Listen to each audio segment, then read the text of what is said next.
Torá al instante. Con el pastor Roberto Alfaro. Reflejos de la Torá, el manual de vida. La palabra es la misma ayer, hoy y por siempre. Hebreos 13:8. Torá al instante. Es un espacio de reflexión y aprendizaje en familia, escudriñando las Escrituras de generación en generación, unánimes y en alegría. Acompáñanos todos los días, 7:30 de la mañana. Suscríbete a nuestro canal, Radio Génesis 128, y activa la campanita. Torá al instante. Shalom, mis amados hermanos. Bienvenidos a este tiempo especial de Torá al instante. Su hermano pastor Roberto Alfaro les saludo. Y como siempre les brindamos la mejor y cordial bienvenida. Bienvenidos todos, amados. Y sí, Israel Casa Integral en las Naciones. Una semana apasionante. Una semana apasionante en un tema que tiene que ver básicamente con un contexto histórico. En Torá al instante estaremos hablando, repito, sobre lo que es la historia. Hemos venido hablando ya por varias semanas de la importancia de la historia. Porque si no conocemos nuestra historia, estamos sujetos a repetirla. Y lastimosamente, con el paso de los años y los meses, los días, hemos perdido la línea de vida respecto a muchos actos que la historia ha de alguna manera también tratado de ocultar, y que muchas de nuestras generaciones hoy, en el siglo XXI, están muy lejos de realmente conocer. Si les preguntamos a nuestros hijos, adolescentes, jóvenes, respecto a los temas de lo que es la Inquisición o el Holocausto, probablemente tengan alguna ligera idea, pero no tengan ninguna certeza, alguna aseveración sobre estos temas tan importantes.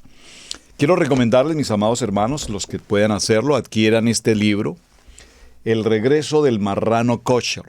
El regreso del marrano kosher. No estoy hablando de marranos en un lugar donde se críen marranos. Estoy hablando del regreso del marrano kosher, escrito por el rabino Isaac Shapira. Este libro tiene una relevancia importante para el tema que estamos tratando esta semana, toda vez que nos habla precisamente de la expresión el marrano. Recordemos que cuando vino el tiempo de la Inquisición, aquellos judíos conversos a la fe del nivel 1 se les consideró o se les empezó a llamar como marranos. Era el pueblo judío converso a la fe, repito, del nivel 1. Pero la historia, cuando la mencionamos así con unas pocas palabras, podríamos pensar, pero ¿cómo el pueblo judío negó su fe? ¿Cómo el pueblo judío pudo negar a Mashiach, a Hashem? Porque realmente este pueblo judío pues no reconoce a Yeshua HaMashiach. Pero cuando vemos la historia un poco más en detalle, y de paso les recomiendo, amados hermanos, si usted desea profundizar y conocer más acerca de estos temas, les recomiendo, vaya a YouTube. Hay muy buenos, la verdad he pasado un buen rato hoy particularmente, viendo algunos documentales sobre los temas de Inquisición, sobre los temas de Cristóbal Colón, su origen, y temas documentales serios, por favor, documentales históricos, documentales de la National Geographic, canal de History Channel sobre historia, canales importantes que nos muestran desde un punto de vista histórico, profesional, académico, arqueológico y demás, el contenido del tema que estamos tratando. Y realmente es sorprendente. Yo le decía a mi amada esposa, la pastora Pili, estoy impresionado de acercarme a estos temas, porque aunque si bien es cierto que los he conocido y he leído y he estudiado sobre algunos de ellos, definitivamente la historia tiene mucho, mucho más allá de lo que estamos viendo. Voy a dejarles entonces hoy, sobre el contenido de la semana, algunos temas que usted va a profundizar si realmente de hecho le interesa y le apasiona, repito, considerar estos temas. En este texto, el regreso del marrano kosher, del rabino Isaac Shapira, hay muy buena información. Este es un libro, mis amados hermanos, que les digo, en Torá, nosotros en este proceso de formación, de transición, Este es un libro que debes leer, debes leer. La verdad me costó un poquito conseguirlo, está un poco escaso en el mercado, pero gloria al Eterno, por fin lo llegó a mis manos. Muy bien, tengan presente esta fecha, febrero de 1481. Observen, 1841. Recuerden esa fecha, 1491. ¿Por qué quiero que la recuerden? Porque recuerden también que el descubrimiento de América, como así se llamó, fue el 12 de octubre de 1492. Esto ocurre unos pocos años antes, poquitos años, casi 9 años antes de ese famoso tema del descubrimiento de América, que entre otras cosas, todos decimos que el descubrimiento de América por Cristóbal Colón, pero muy interesantemente, quien le dio el nombre América no fue Cristóbal Colón. El nombre de América viene de Américo Vespucio, que de hecho fue un marinero que mucho tiempo después, dentro de los viajes que Cristóbal Colón hizo, él viajó con esos grupos de hombres, fueron muchos viajes, ya voy a entrar a esos detalles, y él en esos viajes aprendió la cartografía, a ser marinero, aprendió todo este proceso, y posteriormente él realizó sus propios viajes, y finalmente él fue quien de alguna manera entró a conquistar lo que ya se había conquistado, y se atribuyó la conquista, y se atribuyó lo que es hoy América, en homenaje a ¿quién? A Américo. Vea, qué interesante. Así es todo, nadie sabe para quién trabaja. Febrero de 1481 se proclama un acto de fe, el acto de fe del año 1841. Cuando usted se pregunta un acto de fe, haga una búsqueda de Wikipedia muy rápida. ¿Qué es un acto de fe? Un acto de fe dice textualmente: ningún adulto puede salvarse si no hace acto de fe. Dios no puede dar al hombre adulto responsable el don de su amistad sobrenatural, sino cuando el hombre la acepta previa y libremente. Un acto de fe se proclama en España, y en este acto de fe se establece, a través de lo que está ocurriendo con el proceso de la Inquisición, el llamar a todos aquellos hombres judíos, al profesar su fe judía, empiezan a ser llamados en un acto de fe y empiezan a ser condenados a muerte si no hacen el proceso de conversión a la fe del nivel 1. Pero no es solamente el hecho de que usted tiene que decir que ya no es de su fe judía, sino que ahora va a ser de la fe del nivel 1. No es simplemente eso, hermanos. Las situaciones en el entorno político, social, religioso, con incidencia directa de los reyes de España, los reyes católicos, Fernando e Isabel, con la audiencia directa del Papa de aquellos tiempos, es decir, ese nivel 1 absolutamente protagonista del poder y de la depravación, de la muerte y de la violencia, están frente a toda esta situación. El primer acto de fe de la Inquisición en España es en esta fecha, 1481, en Sevilla, y tuvo el dudoso honor de ser escenario donde se estrena esta liturgia del horror. Precisamente ese mismo día del acto de fe, se presenta un número de personas de la comunidad judía llevadas a ser condenados a muerte por el hecho de no haber permitido o haber aceptado el hacer un reconocimiento en la fe católica. Uno de los aspectos más importantes de este asunto es el estudio de los sanbenitos, las túnicas que llevaban los reos y en las que se solía dibujar todo tipo de figuras de muerte, haciendo de esta forma el hecho de condenarlos. Los sanbenitos, capotillos y corazas que componían el resto de la macabra indumentaria de los condenados no se limitaba a la icografía de lo que hoy se conoce como un acto de fe. Se menciona que estas túnicas se colgaban en la iglesia parroquial donde reside el condenado y eventualmente en sus sinagogas. A los hombres se les afeitaba, se les rasuraba su barba, que representaba una posición varonil, de santidad también, y se les rasuraba completamente su cabeza.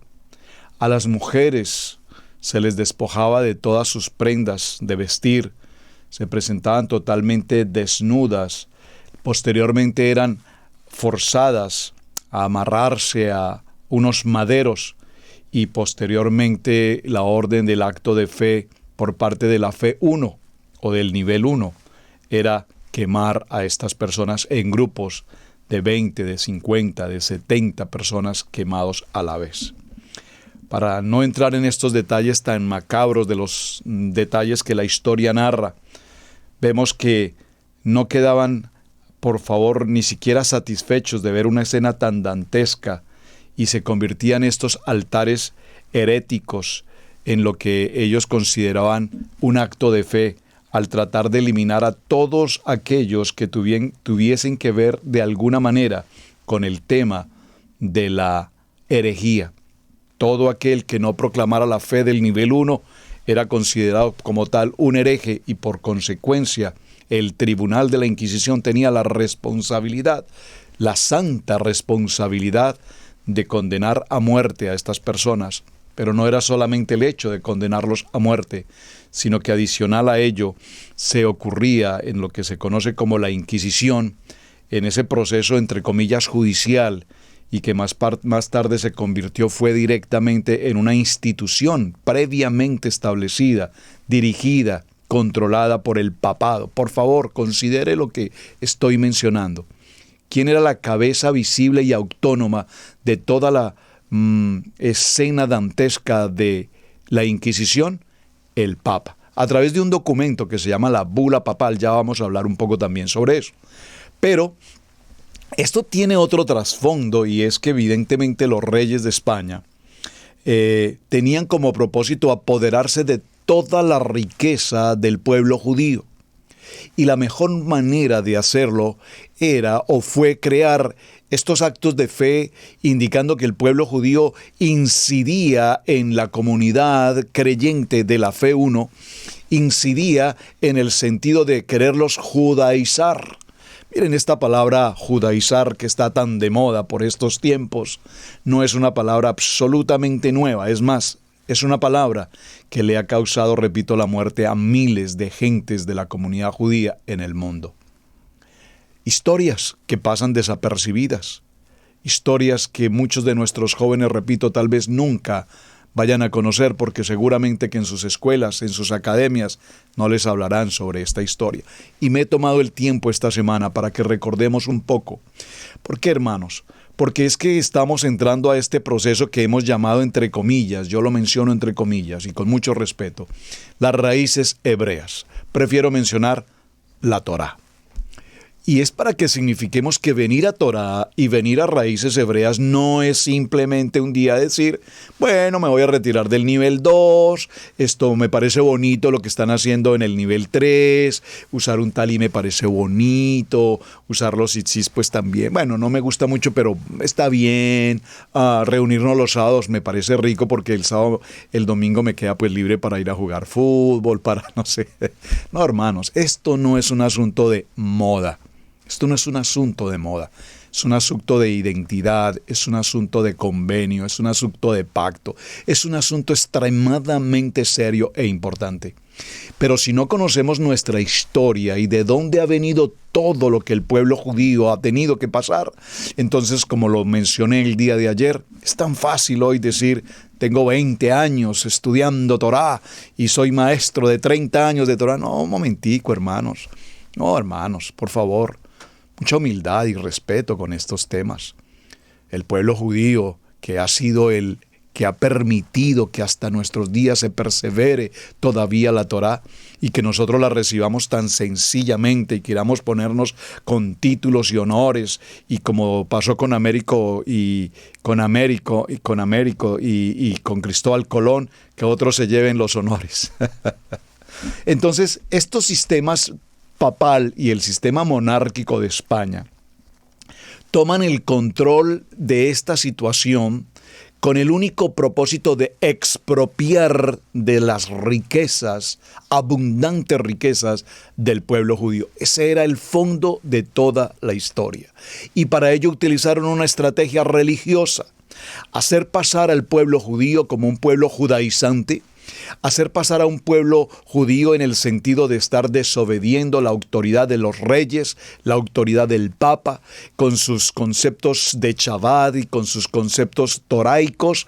Entonces la única forma como lograron ellos apoderarse de este contenido fue crear el contexto de la llamada Inquisición. La palabra Inquisición, que viene de una palabra latina inquiro, que significa investigar.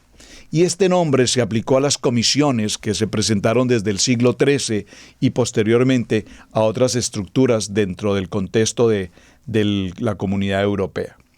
En 1184, el Papa Lucio III requirió que los obispos hicieran una investigación, una inquisición, una investigación judicial por herejías de sus diócesis, una disposición renovada por Cuarto Concilio de Letrán en el 1215. Las inquisiciones episcopales, sin embargo, resultaron ineficaces debido a la naturaleza regional del poder del obispo y porque no todos los obispos introdujeron inquisiciones en sus diócesis. El papado entonces asumió gradualmente la autoridad sobre este proceso, aunque los obispos nunca perdieron el derecho a dirigir su propia inquisición. En 1227 el Papa Gregorio IV nombró a los primeros jueces delegados como inquisidores de la depravación herética, muchos, aunque no todos, de los cuales eran de la línea dominica y de la línea de los franciscanos. Esto es muy importante, hermano, cuando hacemos mención a estas dos líneas del nivel 1, los dominicos y los franciscanos. No voy a entrar al detalle de explicar qué hacían y cuál era, digamos, su creencia, pero de alguna manera eran considerados, si lo puedo decir así, estrictos, o que profesaban una fe de una manera tan radical. Esta creo que es una buena palabra. Eran extremadamente radicales. Entonces, para ejercer autoridad de inquisidor, pues definitivamente se requería hombres que tuviesen el coraje, la perversión de más, de ser radicales, legalistas hasta donde no más en su fe, de tal manera que no les temblara la mano hacer, entre comillas, la justicia a los herejes que no se sometieran a esa condición de fe. Así es que, bueno, avancemos un poco en esta historia. Al instituirse este sistema de inquisición en un distrito, un inquisidor normalmente declaraba un periodo de gracia durante el cual aquellos que confesaran voluntariamente su propia participación en la herejía y la de otros recibirían solo penitencias leves. El inquisidor utilizó entonces confesiones para compilar una lista de sospechosos que convocó a su tribunal. Aquí esto lo leemos en un texto histórico, pero su trasfondo, repito, el trasfondo tras esta historia es dantesca, hermanos. Es que es, la verdad, impresionante. Quiero explicarme un poco al respecto. Bastaba con que una persona anónima se presentara al tribunal de inquisidor o de inquisidores y dijese: he visto a ese hombre guardando Shabbat, he visto que enciende velas, que se reúnen en el día de sábado, y los he visto que leen un libro que parece ser un libro, no la Biblia, parece que leen un libro que es probablemente una Torá. Bastaba con el simple hecho de que alguien, por interés, por simple mala intención, por lo que usted quiera considerar, hiciera mención de que tal persona hacía algo que no se consideraba dentro del parámetro de la fe, de la religión, para que inmediatamente los inquisidores los llevaran presos a los sitios de inquisición, y después de que una persona fuese tomada presa, Aquí no estoy hablando con razón o sin razón, es decir, no había motivo, simplemente que alguien lo mencionara y ya, la persona era puesta presa, o las personas o las familias eran puestas presas. Estoy hablando de personas judías que eran llevadas a los sitios de inquisición y prácticamente esas personas nunca jamás volverían a salir de esta condición. Por lo tanto, mis amados, para mencionar, si estos términos de la Inquisición los pudiésemos percibir hoy de alguna manera, y perdónenme que haga este paralelo al respecto. ¿Cuántas veces nosotros, cuando la gente a nuestro entorno, aún familias, conocen que estamos en Torá, que celebramos y guardamos Shabbat, cuánta gente hoy inmediatamente corta todo tipo de comunicación, todo tipo de relación afectiva, amistosa o familiar con nosotros? ¿Les ha pasado, amados hermanos? Cuando este fenómeno se ocurre, es impresionante que salimos del nivel 2 y procuramos salir con las puertas abiertas, procuramos salir en bendición, pero sin embargo lo que encontramos en muchas de las ocasiones, generalmente, no vamos a decir que es la generalidad, pero ocasionalmente un pastor puede bendecir a una familia y decirle, bueno, hermanos, si ustedes han tomado esa decisión de querer guardar el Shabbat y de estar en estudio de Torah, no, está bien, los entiendo, vayan con bendición. Muy difícil, no digo que no los hay, pero es lo menos común. Generalmente salen despedidos y salen despedidos de una manera arbitraria, fuerte, incluso con amenazas. Inmediatamente la orden de la cabeza visible de la congregación es: ningún vínculo se puede presentar con esta familia que están en una secta o que han decidido apartarse del buen camino, los hemos perdido y por lo tanto les solicito, es más, les ordeno a toda la congregación que eviten cualquier tipo de contacto con estos herejes. Hermanos, eso significa que los tiempos de la Inquisición, aunque no en la gravedad y en el acto de barbarie que se ocurrió en otros tiempos, pero prácticamente el concepto está vigente hasta nuestros días. Ahora, hago esta mención, mis amados hermanos, por lo siguiente, porque gloria a nuestro amado eterno Padre Hashem, hoy podemos congregarnos, hoy podemos estudiar la Torá, hoy podemos cumplir con los misbot. A mucha gente no le simpatiza, bueno, pero probablemente no estemos llegando a los horrores de la época de la Inquisición propiamente. Pero sin embargo no estamos lejos de que cosas como estas ocurran. No estamos lejos de que un movimiento del nivel 2 se levante contra ministerios del nivel 3 y se agredan y se ataquen. De hecho, creo que ha ocurrido en otros lugares donde han atentado con la vida de pastores, de rabinos. Apenas recientemente, hace unos pocos días, aquí en los Estados Unidos, recordarán ustedes, un hombre entró a una sinagoga y asesinó al rabino y a otros miembros de la congregación. O sea, estas cosas que tienen un fundamento en todo este contenido histórico que he querido traer y presentar, me parece que necesitamos retomarlo, hermanos, porque evidentemente el odio, la fobia semita, la judeofobia continúa hasta nuestros días. De tal manera que cuando estas personas eran llevadas, repito, a una condición de tribunal de inquisición, prácticamente esas personas ya desaparecían. Es decir, eran llevados a torturas demenciales, a torturas totalmente infrahumanas, y a su vez, en estas torturas, los inquisidores lo que procuraban también era que aquellos acusados, si querían salvar su vida, o por lo menos no tener una tortura tan dramáticamente dolorosa y dañina, entonces debían confesar nombres de otras personas que practicaran o estuviesen llevando a cabo labores de Torah, de Shabbat, celebración de las santas o de las convocatorias, por ejemplo. Entonces, las personas bajo una condición de tortura se veían prácticamente en la necesidad de dar nombres. y dar nombres sin ninguna causa. Es decir, yo voy a mencionar a 3 o 4 personas y voy a mirar, yo quiero salvarme, yo no quiero seguir sufriendo este daño. Y entonces daban nombres e inmediatamente los inquisidores, los judiciales, para llamarlo así, según la expresión de Inquisición, iban inmediatamente a estos lugares y tomaban a las demás gentes. Era una manera, repito, bárbara como se desarrollaba todo este proceso, de Inquisición.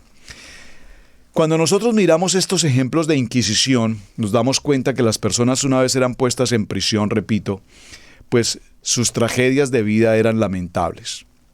Y esto lo menciono porque evidentemente este texto nos habla justamente de ese aspecto.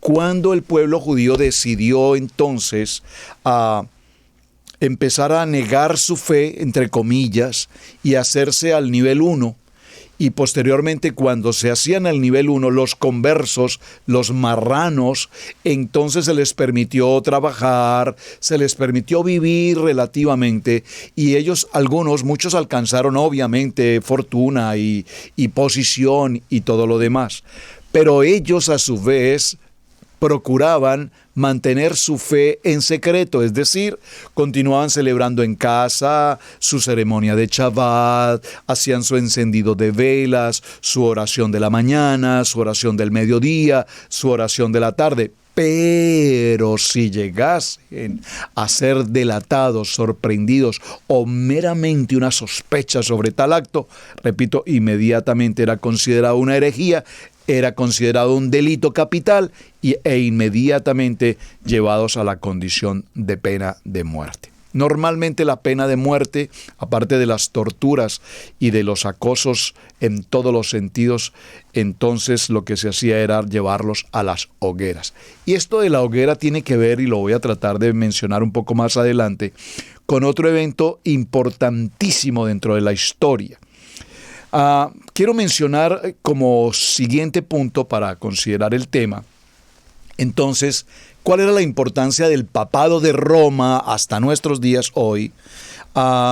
Qué pena cuando hablamos de estos temas con la comunidad del nivel 1, que tanto profesan su fe, pero que lastimosamente no conocen la historia.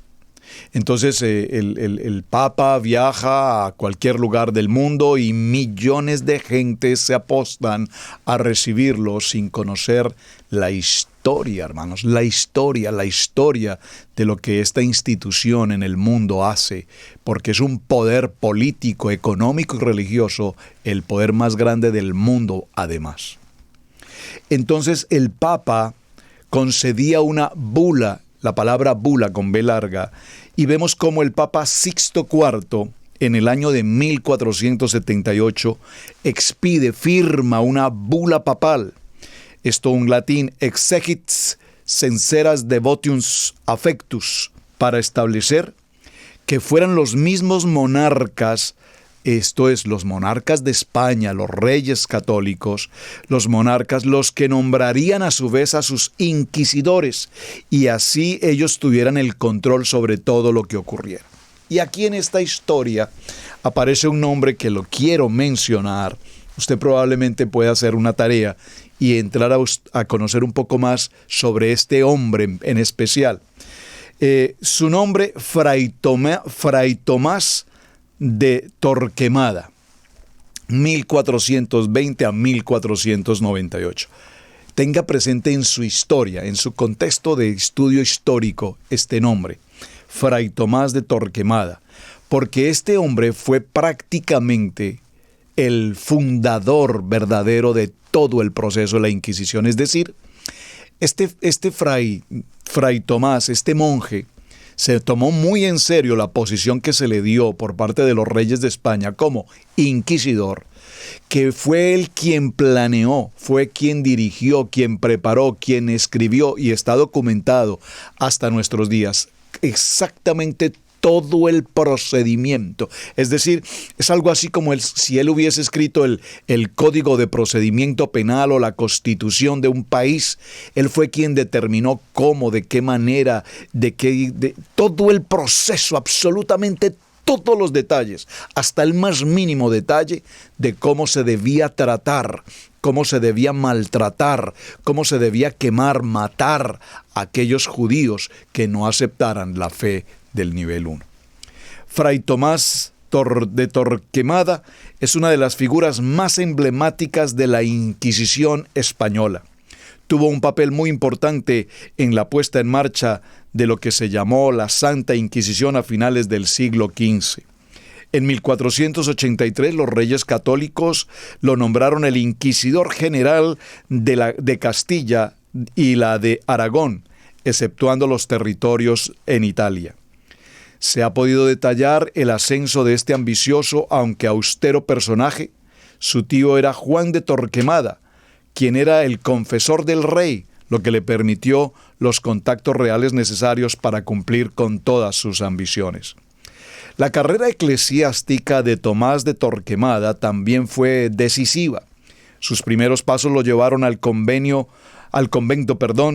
hubiese sido al convenio, sería maravilloso, al convento de San Pablo de Valladolid, pero más tarde siguió en el monasterio dominico de la Santa Cruz de Segovia, donde llegó a ser prior. Los cronistas de la época hablan de que su carácter mencionaba austeridad, ambición y una extrema severidad. Era un hombre de un rigor implacable. Pero esta expresión que estoy mencionando de un rigor implacable, también posteriormente lo va a traer a una consecuencia terrible para su vida. Dice que Torquemada fue un gran impulsor de la Inquisición y considerado como el fundador verídico de la Inquisición. La bula papal de 1478 era clara y ordenaba que las prácticas criptojudías debían ser perseguidas y juzgadas. Esto llevó a que 5 años después se estableciera el Consejo de la Suprema y General Institución de Torquemada al mando. Sus instituciones son indicadas por un carácter itinerante. Los procedimientos penales a lo largo de este tribunal eran exageradamente fuertes y en 1492 se llevó a cabo la expulsión de la comunidad judía. Más tarde, Torquemada se retiró del convento de Santo Tomás de Ávila, del cual era su fundador, en la paranoica idea de que querían envenenarle, y finalmente murió en el año de 1498 a causa de muertes naturales. Aquí vamos a hacer un pequeño paréntesis, no lo narra este texto, pero en los documentales de Inquisición, si usted va y los busca y observa los detalles, cuando escuche el nombre de Torquemada, preste por favor mucha atención a la historia, porque sobre este personaje, repito, creo que hay mucho tema que tratar y tema que debemos realmente considerar. ¿Por qué? Este hombre, aparte de ser un hombre exigente, extremadamente rígido y de un carácter bárbaro, no tenía la menor compasión o misericordia de absolutamente nadie, porque tenía un absoluto odio en su corazón hacia el pueblo judío. Este es el origen, la raíz de lo que quiero que tratemos. Y evidentemente para él, llevar al judío, a la comunidad, a las familias judías, a la Inquisición era prácticamente su plan preferido. Ese era su gozo, su satisfacción, el poder matar a los judíos. Pero algo muy grave ocurre aquí, y esto tenemos que mencionarlo. Este hombre, este monje, Fray Tomás de Torquemada, era un hombre pervertido sexual, que pues al principio probablemente no se conocían esos aspectos de su vida. Probablemente los mismos reyes de España no conocían esa situación particular. Por lo tanto, cuando este hombre fue nombrado inquisidor y llegó a ser el más perverso inquisidor de la historia, entonces toda aquella forma, todo ese sistema que él crea para torturar, para lastimar al pueblo judío, este hombre lo convierte en actos de perversión sexual, tanto para hombres como para mujeres. No vamos a entrar a detalles. Probablemente, repito, en algunos documentales hablen un poco más acerca de esto. Yo no quiero entrar en estos detalles, solo tengamos el concepto básico. Este hombre, este gran hombre sirviendo a la corona de España, a los reyes de España, tenía esa parte oscura. Y esa parte oscura era que cuando se llevaban a las mujeres judías a los sitios de los tribunales de Inquisición, este hombre hacía todo lo que fuese de carácter de perversión sexual con mujeres, hombres y niños.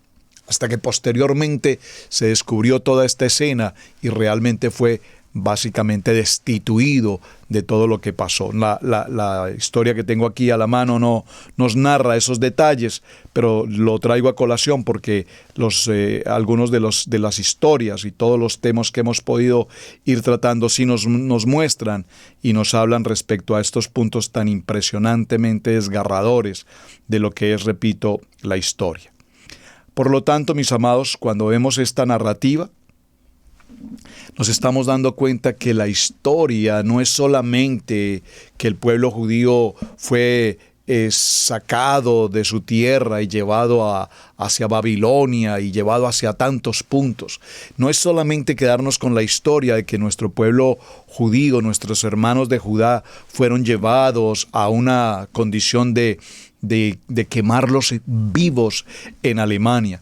Aunque los números no sean muy estables hasta el día de hoy, los números de muertos con el tema de la Inquisición, si se habla de 3,000, 5,000 gentes que murieron en la Inquisición, uno podría decir, bueno, pero en España murieron 5,000 judíos, pues relativamente no fue mucho, porque finalmente en Alemania fueron 6 millones.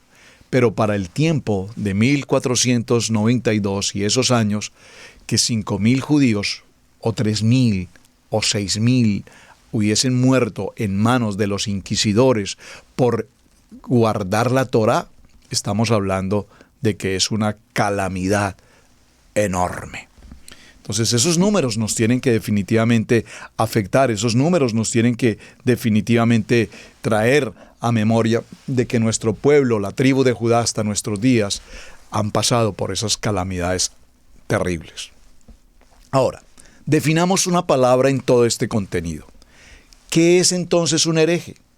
Porque muy probablemente, amado hermano, aquí en Torá al Instante, donde estamos ubicados en este día, desde Israel Casa Integral, muchos de nosotros, alguna vez alguien, si no nuestros propios hermanos de casa, en algún momento pueden haber dicho, es que en la iglesia se predica herejía. Y muchas veces la gente ni siquiera sabe qué es una herejía. Probablemente hay algo que a mí no me gusta o no me parece, o el pastor explicó algo que no entendí, pero me parece que eso es una cosa como hereje. Tenemos que tener conceptos claros, hermanos. Nunca, mis amados hermanos de ICI en las Naciones y amados que nos acompañan permanentemente en Israel Casa Integral, nunca hablemos de temas que particularmente no conocemos. Aprendamos a tener silencio y ser prudentes. Pero a veces queremos mostrarle a la gente que sabemos mucho y que sabemos demasiado y que somos muy preparados. Hermano, no. Yo siempre le pregunto a algunas personas que se cruzan en el camino, es que se judaizaron. Y yo le digo, defíneme por favor la palabra judaizar. ¿A qué te refieres con judaizar? Sí, ustedes están haciendo eso de Shabbat y guardan Shabbat y esas cosas. Eso es de los judíos. Ok, eso es de los judíos. Entonces, pues, todo el mundo, en el mundo entero estamos judaizados porque nuestro rey Yeshua HaMashiach es judío, porque los 12 apóstoles, discípulos de Mashiach fueron judíos, porque Miriam, la mamá de Yeshua, fue judía, porque toda la Biblia habla de un pueblo hebreo y de la comunidad judía de donde viene nuestro Salvador. Entonces, judaizarse es negar a nuestro amado Yeshua. Y si la gente no tiene conceptos claros, definidos, entonces la gente habla sin ningún sentido. Las personas hablan en la ignorancia. Hereje es una forma que se designa a una persona que profesa una herejía, es decir, que cuestiona con un concepto controvertido o novedoso ciertas creencias establecidas de una determinada religión. Esto es un hereje. Y esto es un hereje y es importante tenerlo presente. ¿Por qué? Porque cuando estamos celebrando nuestras reuniones de Shabbat, y algunas personas ven nuestras enseñanzas de Shabbat y nosotros utilizamos, por ejemplo, en el protocolo del templo y en el protocolo de Havdalat Shabbat, tomar el pan, levantar el pan, alzar el pan, la terumá, recuerden la ofrenda, aplicarle la sal, aplicarle la que representa el pacto, aplicar la ley que representa la dulzura de la palabra. Dicen, ay, pero esos rituales, esos son puros rituales, eso suena como herejía. Cuando parece ser que nosotros hay cosas que no queremos aceptar en nuestros corazones porque la revelación no nos llega hasta allá, entonces consideramos que lo que otras personas hacen es herejía. Por lo tanto, es muy importante que definamos, repito, el concepto. El como hereje o como blasfemo también se puede clasificar a una persona que ha injuriado o irreverenciado a Adonai o a una práctica religiosa. El concepto de herejía, además, también puede ser relativo. ¿En qué sentido? Mientras que para un hombre de la comunidad del nivel 1, un hereje es toda aquella persona que no sigue el dogma de esa religión, entonces, asimismo, podríamos considerar que toda la comunidad de otras religiones en otras partes del mundo, pues si no están en ese nivel 1, todos son considerados herejes. La etimología de la palabra hereje, la raíz de la palabra hereje, es muy elocuente respecto a su significado. La palabra proviene del latín aereticus, que a su vez procede del griego apeticus, que significa libre de elegir. Entonces, ¿quién es un hereje? Aquel que tiene libertad de elegir. Yo elijo congregarme en Shabbat. Es un hereje, porque en el concilio de Nicea nos dijeron que el domingo, el primer día de semana, porque Yeshua resucitó. Y resulta que esas tendencias o esas enseñanzas dogmáticas teológicas no corresponden con el texto de la Escritura. Entonces hacemos nuestros dogmas, creamos nuestros procesos de creencia, hacemos nuestra denominación, pero no nos sujetamos textualmente, repito, a lo que la palabra allí representa. En líneas generales, entonces, un hereje es una persona que asume la posibilidad de elegir libremente y seguir un dogma diferente del que otros persiguen. Y esto no significa que no estés de acuerdo con una doctrina o con una religión. Por lo tanto, quería hacer esa claridad, mis amados hermanos, porque evidentemente hoy, cuando hablamos de Torah, cuando estamos en Shabbat, cuando hacemos Havdalah y hacemos todo un protocolo del Seder de Shabbat, muchas personas que nos ven por primera vez, no estoy hablando de Israel Casa Integral, estoy hablando de todo el contexto de pacto, de convenio en el mundo, entonces se tilda de herejes, de sectas, de falsa doctrina. ¿Por qué? Porque no seguimos el dogma que ellos profesan en su fe o en su religión. Pero nosotros estamos, como dice la palabra, conocemos la verdad y la verdad nos hace libres. Otra palabra que quiero que consideremos esta tarde. Estoy mencionando varios términos, hermanos. Espero que usted tome atenta nota y pueda profundizar en ellos. Otra palabra que quiero que tratemos. La palabra maleus maleficarum. Eso en un español coloquial dice martillo de brujas. Y esta es una circunstancia que tiene que ver de manera muy importante con lo que es una frase popular, persecución de brujas, que tiene que ver por allí con la época del Renacimiento particularmente. Hacia ese mismo tiempo que estamos tratando, de 1184, se funda el tema de la Inquisición en un lugar particular, en Francia. Observen, ya hablamos de algo de la Inquisición española, que iba contra lo que es específicamente el pueblo judío, hasta el tiempo de la expulsión del pueblo judío en 1492. Ya veremos un poco esa historia que tengo ahí pendiente de tratar con Cristóbal Colón y demás. Pero en Francia, en 1184, se genera una inquisición también al sur de Francia para luchar contra la herejía albigense allí asentada. Esta primera Inquisición episcopal, que es una Inquisición que depende directamente del obispo de cada diócesis, fue sustituida por una Inquisición papal, dependiente, repito, directamente de Roma.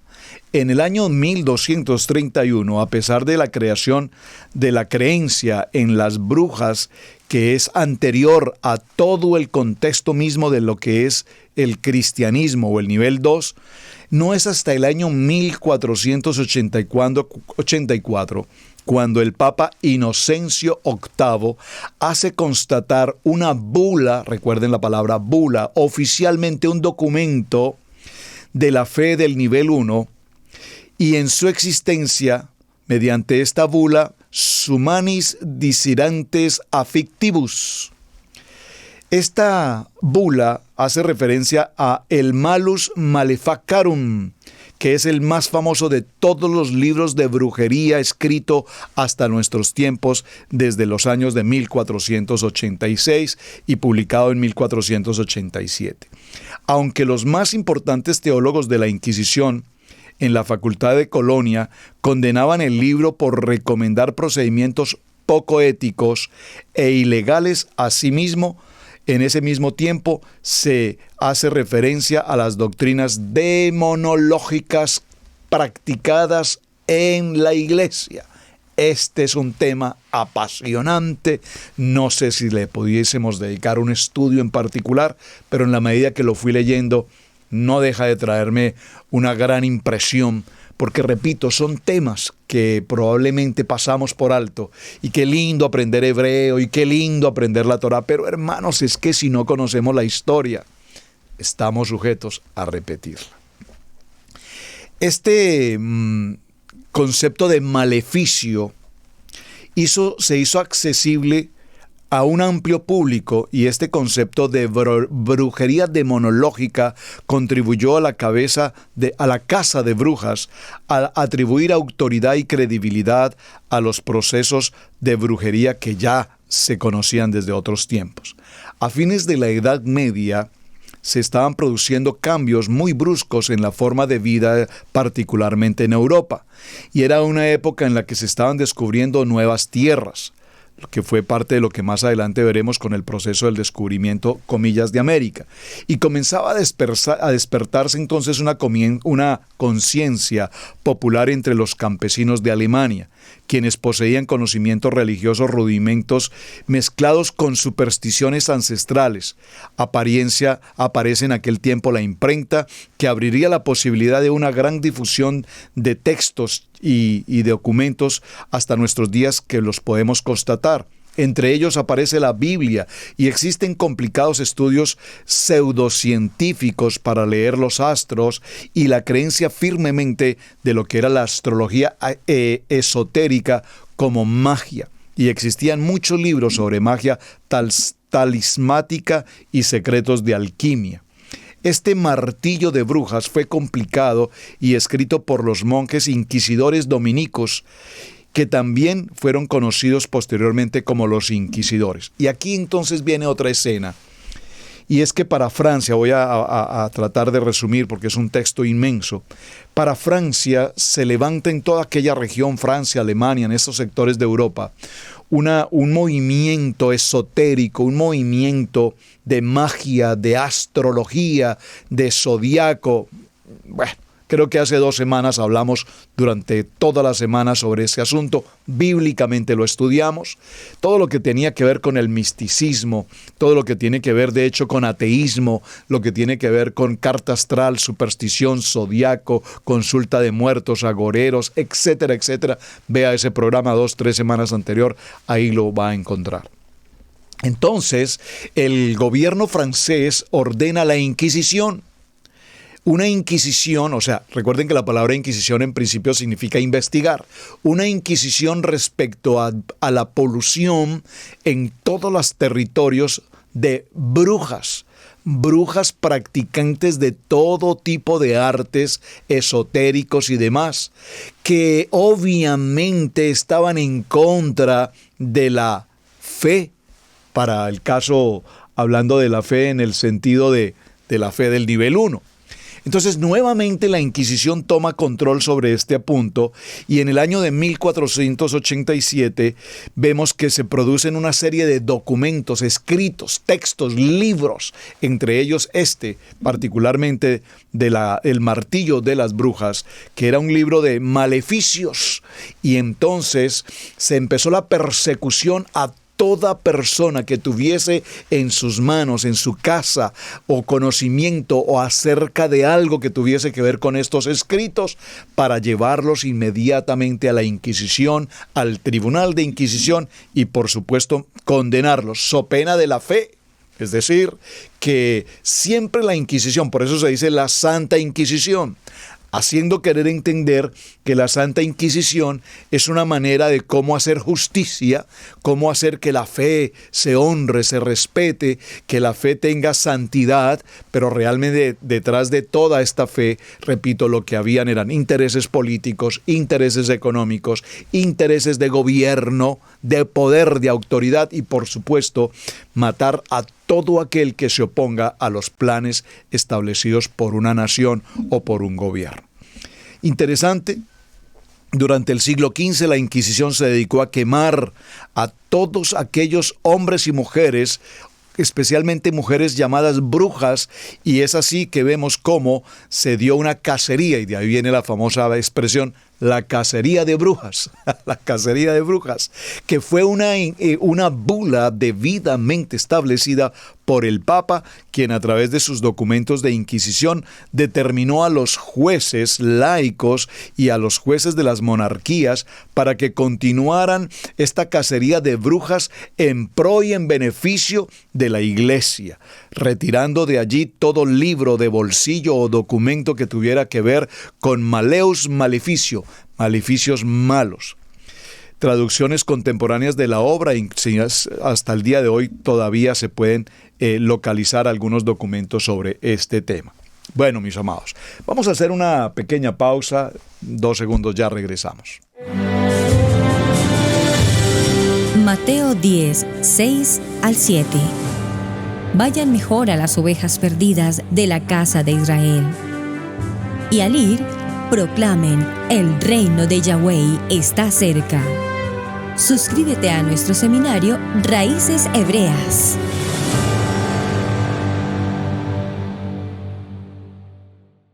Bien, mis amados, continuamos. Ya el tema hoy he tenido que repartirlo en diferentes momentos y estamos apenas a unos minutos para terminar, entonces vamos a dejar el tema abierto para continuar en el día de mañana, si Adonai nos lo permite, y vamos a considerar el tema ahora sí de nuestro famoso descubridor de América, que aunque lastimosamente no tiene su nombre, pues así se llamó el señor Cristóbal Colón, judío sefardita que descubre América. Toda la historia de la escuela tradicional enseñará el tema respecto al descubrimiento de América por parte de Cristóbal Colón, pero posteriormente, repito, corresponde a otro, Américo Vespucio, establecer que a él se le dio realmente el atributo, vamos a decir así, la credencial. América debería llamarse seguramente Colombia, no sé, tenía que tener un nombre relacionado con Cristóbal Colón, pero decidió otra persona llamarlo América. El explorador italiano de Génova zarpó en 1492 para enriquecer a los monarcas españoles con oro y especies de Oriente. Les recomiendo, hermanos, vean en YouTube un documental, La historia de Cristóbal Colón. Es un poco extenso, 1 hora 30 minutos, pero excelentemente bien documentado, fechas, historia, en todos los sentidos. Me parece que es importante que lo puedan ver. Ojalá nuestros hijos lo puedan ver, porque si no se los enseñan en la escuela, tienen que aprenderlo. Durante la vida de Cristóbal Colón, los judíos se convirtieron, como lo hemos mencionado ya, en el blanco de la persecución religiosa fanática de la fe en el nivel 1. El 31 de marzo de 1492, el rey Fernando y la reina Isabel proclamaron que todos los judíos debían ser expulsados de España. Esa expresión expulsados de España no era simplemente váyanse o los deportamos, no. Expulsados significa que se debían retirar de la tierra de España, pero que no podían salir con absolutamente una peseta con ellos. Todos sus dineros, sus propiedades, todo lo que tuviesen de valor, joyas y demás, que por demás eran extremadamente ricos, no podían salir con ellos. Es impresionante. Esto es, como decía un dictador aquí en América hace apenas unos cuantos años, decía, exprópiese, exprópiese, exprópiese. La historia se repite. ¿Qué decían los reyes Fernando e Isabel de España? Exprópiese.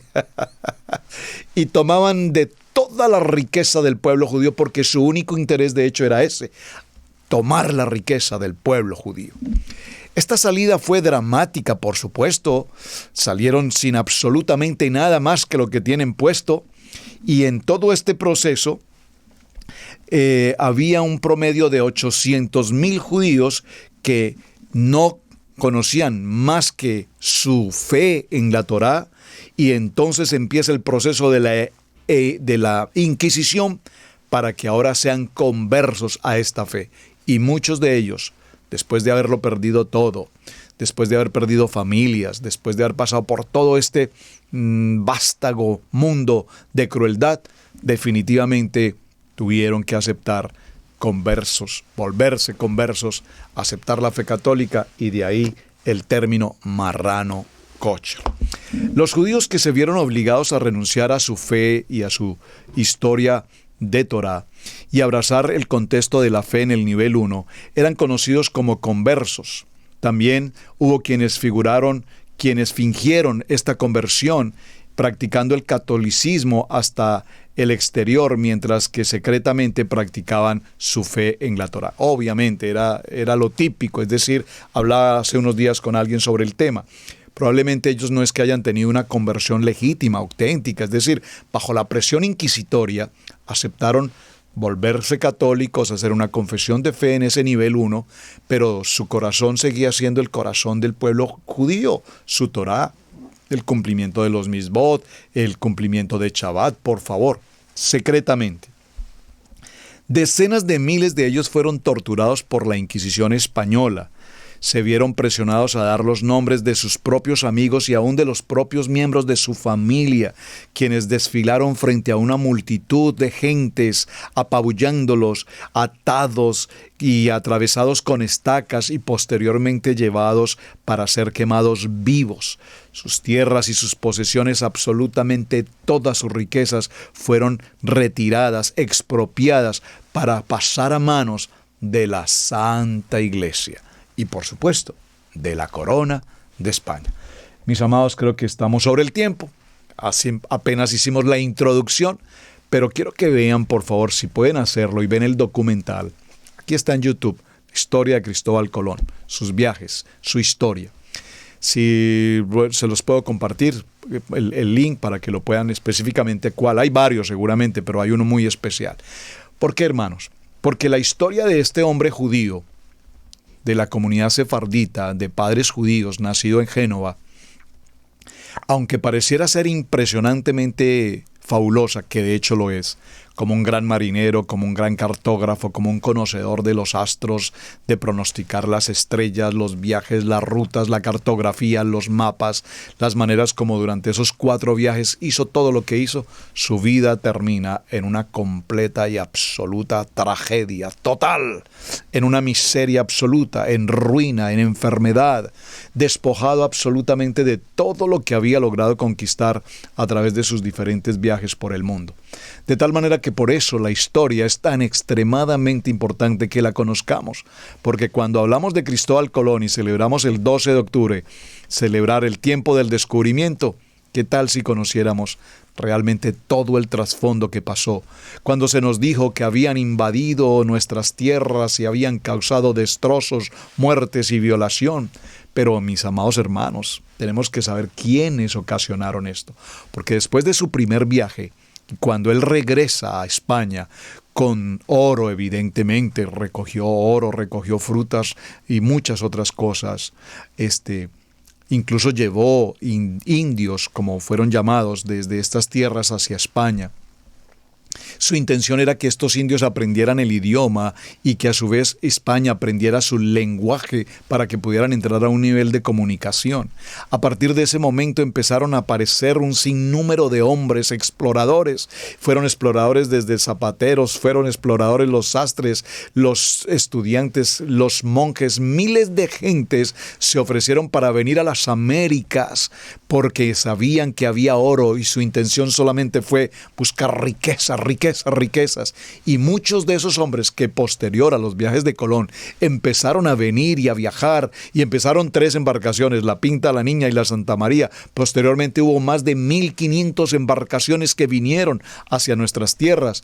Entonces de allí es de donde viene esa historia del saqueo, la violación, la muerte, las catástrofes, todo lo que pasó en la violencia. Por eso repito, la historia de Cristóbal Colón, la Inquisición y todo lo que el Eterno nos ha puesto esta semana, tiene como propósito algo, hermanos: valorar cada día más que el Eterno nos da el privilegio, el honor de poder tener en nuestras manos este maravilloso texto, de poder estudiar su palabra, aprender su palabra, vivir su palabra, amar su palabra y, por supuesto, obedecer su palabra. Mis amados, muchísimas gracias. Continuamos el día de mañana. Gracias por su tiempo, su atención, su participación, sus mensajes. Espero que el tema sea de su interés, porque tenemos mucho que aprender. Estudiar la palabra, sí, hay mucha historia, que a la luz de la palabra también tenemos que considerarla. Shalom, mis amados hermanos, muy buen día. Su hermano Pastor Roberto Alfaro Mesal, me despido. Y recuerden, Israel Casa Integral. Shalom para todos. Debemos aprender a honrar los dones del ministerio, en especial el de enseñanza. Yeshua dijo en Lucas 6:38, «Dad y se os dará, medida buena, apretada, remecida y rebosando darán en vuestro regazo, porque con la misma medida con que medís os volverán a medir». Si Radio Génesis 128 ha sido de enseñanza y bendición en tu vida, te invitamos a bendecirlo a través de las plataformas PayPal, Zelle, Square Cash, que están en nuestro portal www.radiogenesis128.com.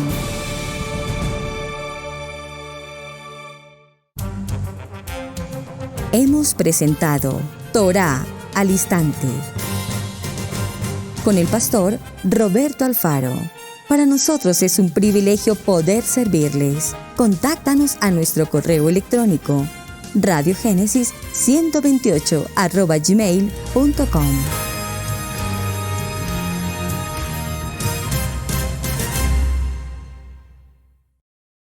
Amigos, gracias por ver el video del día de hoy. Con tu control remoto puedes seleccionar el botón arriba de suscribirte y también te dejamos 2 videos que también sabemos que van a ser de ayuda para tu vida. Gracias por estar con nosotros aquí en Israel Casa Integral. Recuerda, es un gran privilegio servir a Adonai.